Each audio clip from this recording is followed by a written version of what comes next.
Hey, ¿qué tal internauta? Que nos ves desde la comodidad de tu smartphone o desde tu computadora. Hoy te explicaré cuáles son los fundamentos básicos para poder entender la energía solar fotovoltaica. Siempre recuerda que puedes consultar a los libros, que son la fuente más importante de información en el mundo. Comenzaremos con una breve explicación de cómo funcionan los paneles solares. Para comenzar, los fotones que provienen de la radiación solar impactan sobre la superficie del panel, que está hecho de un material semiconductor conocido como silicio. Los electrones que se encuentran en los últimos orbitales son golpeados por los fotones, liberándose y intercambiando posición con el siguiente átomo, y así es que se forma lo que conocemos como corriente eléctrica. En este punto, la electricidad que es generada es en corriente directa, por lo cual se necesita un inversor que lo transforme a corriente alterna, que es la que se utiliza en los hogares. Y entrando en materia del fundamento teórico, el primer concepto que hay que tener muy claro es el de potencia, el cual se define como la cantidad de energía entregada o absorbida por un elemento en un determinado tiempo, en unidades de watt. Un watt equivale a un julio sobre un segundo. Y recordemos que para el caso de los sistemas solares fotovoltaicos estaremos hablando de la capacidad de generación de energía por parte de los paneles, que estará dado en las unidades de hora sol pico, que más adelante se les explicará. Pero primero debemos saber a qué se encuentra asociado la potencia. Hay una ecuación que lo define de una manera muy sencilla. Potencia es igual a corriente eléctrica por voltaje. Recordemos que la intensidad o la corriente eléctrica es algo muy similar al caudal de los ríos, pero en este caso no se habla sobre un volumen sobre un determinado tiempo, sino una cantidad de electrones que pasan por un punto en un determinado tiempo. Y el voltaje no es más que la diferencia potencial que existen entre dos puntos. Entre mayor sea esta diferencia, los electrones van a pasar con una mayor agresividad de un punto a otro. Otro concepto muy importante es el de energía, el cual para los sistemas fotovoltaicos lo podemos definir como la cantidad de potencia utilizada por una determinada unidad de tiempo, en unidades de watt hora, kilowatt hora o megawatt hora, los cuales equivalen a un watt o un kilowatt o un megawatt utilizado durante una hora continuamente, que para el caso del watt serían 3600 julios, recordando que un watt equivale a un julio sobre un segundo. Al multiplicarlo por los 3600 segundos que existen en una hora, se alcanzan los 3600 julios de energía. Y otro concepto muy importante es el de las horas sol pico. Y en este punto estarás diciendo que esto se está colocando bastante complicado, pero no es así, es más sencillo de lo que parece.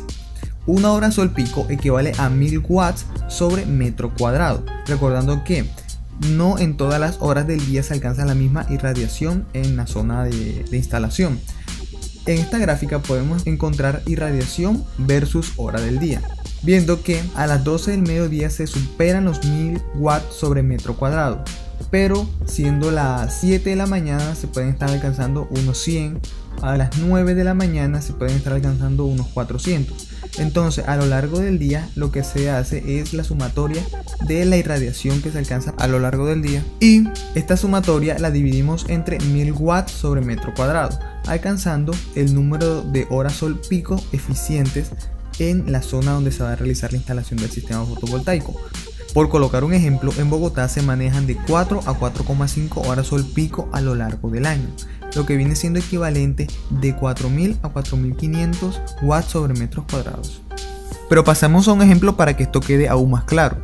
Suponiendo que tenemos un panel de 250 watts y que en la zona donde estamos se presentan 5 horas sol pico, ¿cuánta energía genera este panel al día? Es muy sencillo, sería multiplicar la potencia del panel, que serían 250 watts, por el número de horas sol pico que se tiene al día. Daría como resultado 1250 watts hora, que es lo mismo que 1.25 kilowatts hora al día. Y si lo multiplicamos por los 30 días del mes, se alcanzarían unos 37,5 kilowatts hora mes. Internauta, si has llegado hasta este punto, te felicito, chócalas. Has entendido gran parte de lo que vienen siendo los fundamentos teóricos de la energía solar fotovoltaica, pero aún falta más. Un aspecto muy importante en los sistemas fotovoltaicos es la pérdida de potencia o también pérdida de energía, el cual se presenta por el uso de componentes electrónicos tales como los inversores, el cableado, termomagnéticos, baterías, entre otros.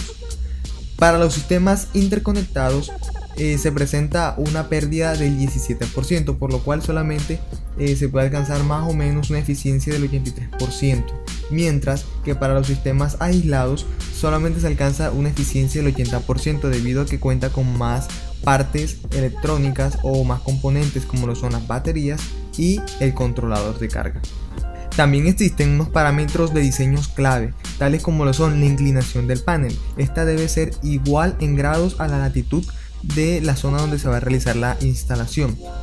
Y segundo, los paneles deben ser orientados siempre hacia el ecuador, es decir, si nosotros nos encontramos en el hemisferio norte, los paneles deben apuntar hacia el sur.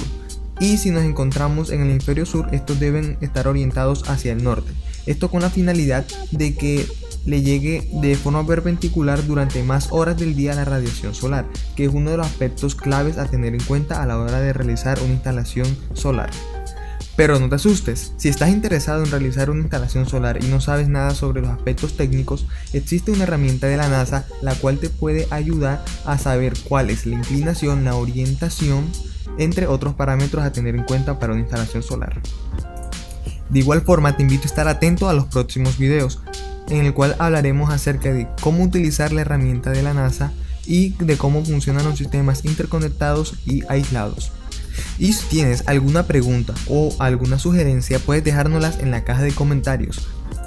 Recuerda suscribirte y darle like y compartir este video. Hablo José Ramírez y nos vemos hasta la próxima. Si quieren pueden ver algunos de los otros videos que tenemos en el canal o incluso pueden escribirnos a nuestras redes sociales que aparecerán en pantalla.